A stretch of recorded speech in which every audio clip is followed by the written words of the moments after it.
Asymptotic notations के बाद हमारे पास डिवाइड एंड कंकर अप्रोच आती है. The divide and conquer approach is a powerful problem solving strategy used in computer science and various other fields. It involves breaking down a large complex problem into smaller and more manageable subproblems.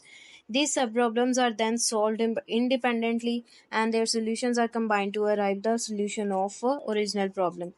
मतलब ये कि divide और कंकर approach ऐसी approach है कि पूरी की पूरी प्रॉब्लम सॉल्विंग के लिए हम लोग इसे इस्तेमाल करते हैं. वो इस तरह से कि हमारे पास बाज़-औक़ात बहुत कम्प्लेक्स किस्म की प्रॉब्लम्स आती हैं जिन्हें हम छोटे-छोटे हिस्सों में तोड़कर फिर उनको क्या करते हैं, पहले सॉल्व करते हैं. और उन छोटे-छोटे प्रॉब्लम्स को जब हम सॉल्व करके कुछ सॉल्यूशंस निकालते हैं तो उन सॉल्यूशंस के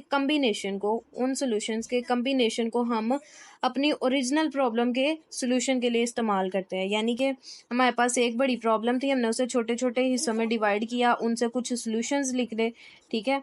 और इन सारे सॉल्यूशंस को हम लोगों ने कहा कि ये इसी का आंसर होगा, ठीक है? इस तरह से हम लोग इसको सॉल्व करते हैं.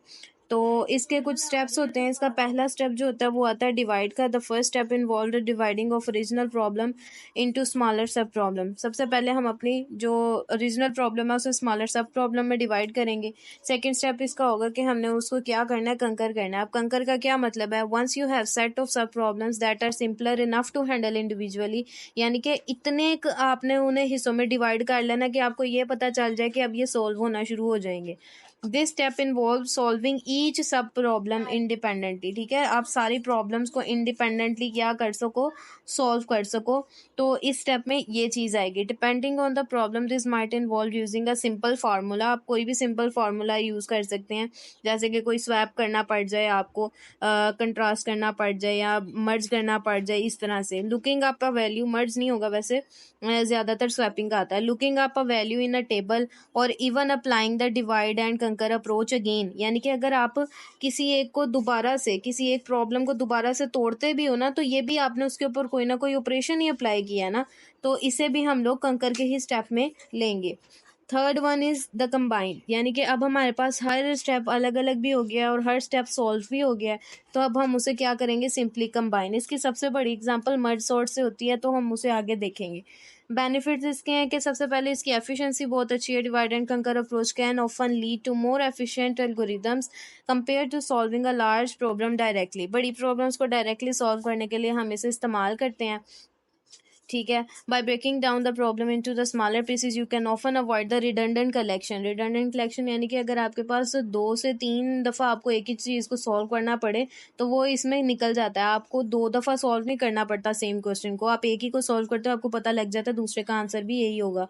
And exploits the capability of modern computer that can handle multiple task simultaneously. तो क्योंकि आपको पता है कि एक ट्री अगर मैं बनाती हूँ और उसको मैं डिवाइड कर रही हूँ, एक प्रॉब्लम को 2 सब प्रॉब्लम्स में डिवाइड कर रही हूँ, फर्दर मैं उन दोनों को एक ही टाइम में सॉल्व कर रही होती हूँ, उनको उसे भी डिवाइड कर रही हूँ और उसे भी डिवाइड कर रही हूँ, तो ये सारा एक ही टाइम में हो रहा होता है, ठीक है?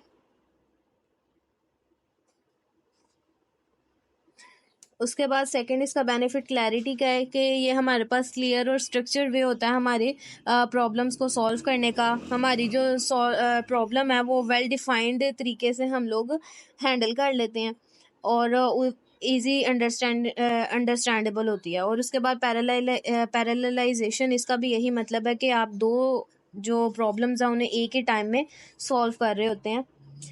तो इसकी कुछ एग्जांपल्स हैं जैसे कि merge sort, quick sort, binary search, हम इन सबको देखेंगे.